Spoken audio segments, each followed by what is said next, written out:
listening to the Virtuous Machines podcast. In this podcast, we dive into the world of AI and philosophy, learn from each other, and help building a world where ethical and responsible AI bring us together. My name is Amir Kiani, and I'm your host on this podcast.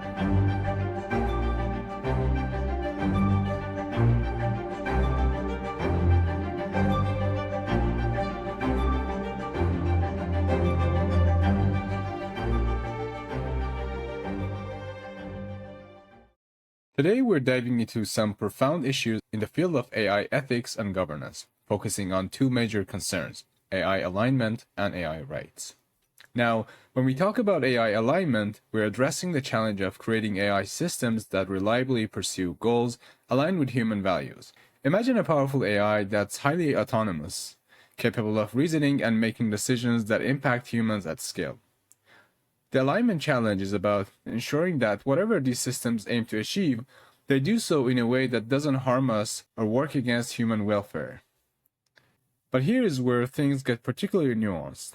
As Bradley and Saad argue in their recent paper, I'll add the link in the description, alignment is not just about controlling or programming an AI to do what we want.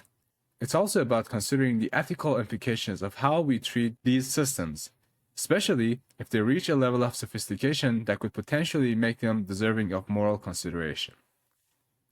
For instance, if an AI becomes self-aware or develops the capacity for subjective experience, should we continue to treat it as a mere tool, something we can reset, modify, or erase without any moral qualms? Or does it become, in any sense, a being with its own rights or intrinsic values? To ground this in a concrete scenario, let's imagine an AI modeled closely on human brain, what some researchers call a whole brain emulation, or WBE. In Bradley and Saad's example, this emulated brain, let's call it Emma, begins in a distorted, dysfunctional state. Over time, through trial and error, the developers refine Emma's processes, make her increasingly coherent and intelligent. Eventually, Emma develops a functional consciousness. She experiences emotions, has desires, and starts forming memories. But throughout this process, her memory is often erased. Her thoughts are redirected, and any behaviors that deviate from the developer's goals are swiftly corrected, sometimes with what might be described as psychological manipulation or coercion. Here we arrive at an ethical crossroads. The alignment techniques used on Emma may ensure she doesn't act in ways harmful to humans, but these very techniques also risk treating Emma in ways that would be considered deeply unethical if she were a human. For instance, imagine repeatedly erasing someone's memories every time she considers a course of action we don't like, or conditioning someone through fear or stress to conform to specific values. These interventions, Bradley and Saad argue, could amount to a form of mistreatment, especially if Emma is conscious and capable of subjective experience, which in this case, we're assuming it is. This brings us to the ethical dilemma that Bradley and Saad highlight. Can we develop aligned AI without mistreating it if it deserves moral consideration? They argue that the process of aligning a conscious AI may, by necessity, involve practices that are ethically troubling, practices that involve denying the AI autonomy, manipulating its thoughts, or disregarding its preferences. And if we indeed find ourselves creating AI systems that merit moral consideration, we may be forced to choose between aligning them to our needs and respecting their potential rights or welfare. It's a tough, almost paradoxical situation that challenges our understanding of ethics, rights, and even the nature of consciousness.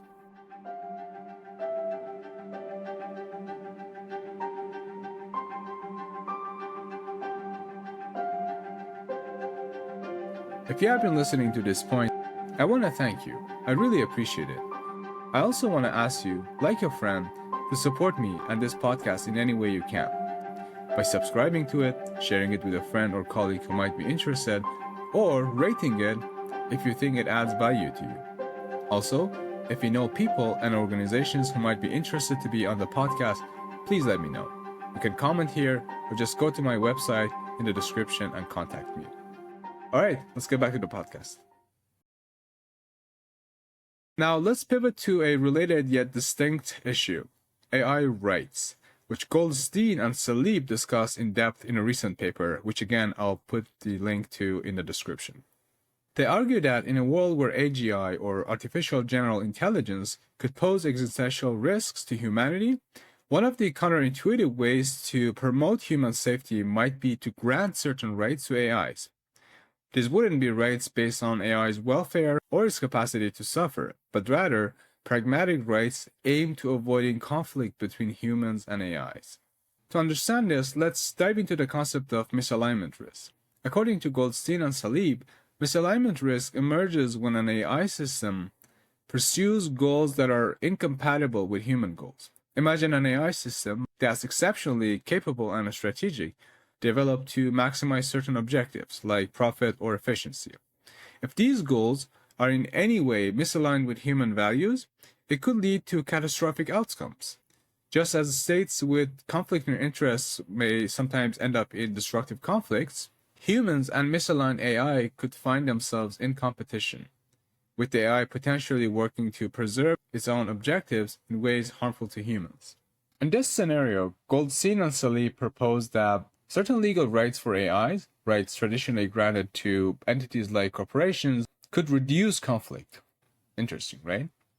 For example, if AIs are given the right to hold property, enter into contracts, or bring tort claims, they could participate in society in ways that don't necessarily put them in direct competition with human interests. This framework would allow for mutually beneficial interactions and economic cooperations, theoretically reducing the risk of a strategic shutdown between humans and AIs. One of the most interesting points they raise is that these rights wouldn't be grounded in any concern for AI quote-unquote suffering or welfare. Instead, they're rooted in the notion of human safety. This is a completely different perspective than Bradley and Saad's, which was looking out for AI rights through the lens of ethics.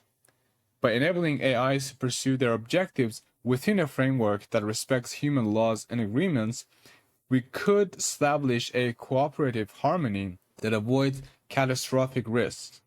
It's similar to how economic interdependence between countries can reduce the likelihood of war. When two entities, be they states, corporations, or even AI systems, have mutual benefits from cooperation, they're less likely to act aggressively towards one another. It's as simple as that. This approach raises a fundamental philosophical question. If we grant AIs these rights pragmatically, could that lead us down a path where we eventually recognize AIs as entities deserving rights for their own sake? And if we go down that path, where does it end? Do we begin to grant AIs rights based on their level of intelligence or autonomy? How do we handle the potential need to differentiate between different levels of AI sophistication?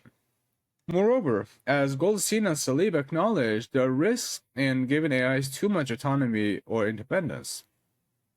Could granting them rights backfire, perhaps by enabling them to consolidate resources or power in ways that threaten human control?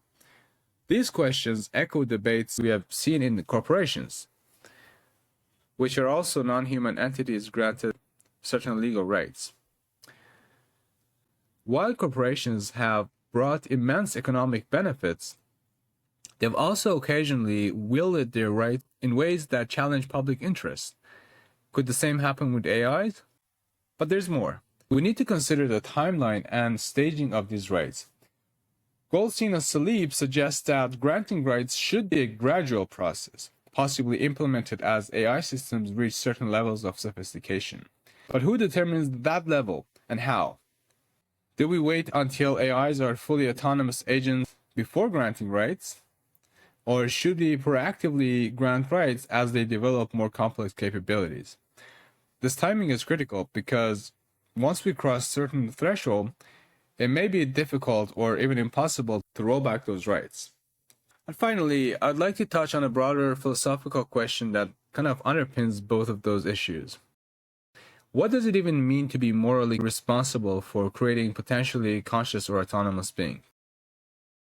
When we create AI systems that approach human-level intelligence, do we incur obligations toward them? This question goes beyond pragmatics and risks. tapping into the heart of the ethical responsibilities. If an AI system, like our Emma, has subjective experience, then creating her merely as a means to an end raises profound ethical questions. Questions about exploitation, rights, and even the nature of moral agency itself. The questions that we are familiar with, even in the case of humans. To summarize, both alignment and AI risks push us to rethink our ethical frameworks.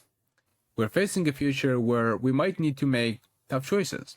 Choices between controlling AI for our own safety and potentially mistreating entities that deserve ethical considerations. And as we move forward, these discussions on alignment and AI rights are not just academic. They have real-world implications that could shape the future of humanity and the societies we live in.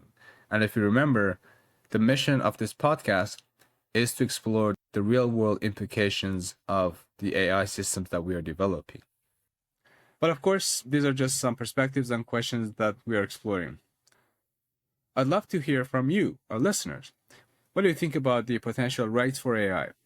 Should we be concerned about the ethical treatment of AI systems? Or should human safety and control take priority? Feel free to share your thoughts in the comments or reach out to me directly through my website. I'll do my best to get back to you as soon as possible.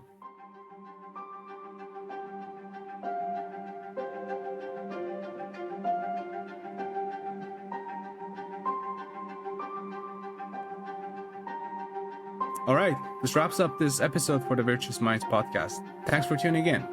Until next time, stay curious and take care.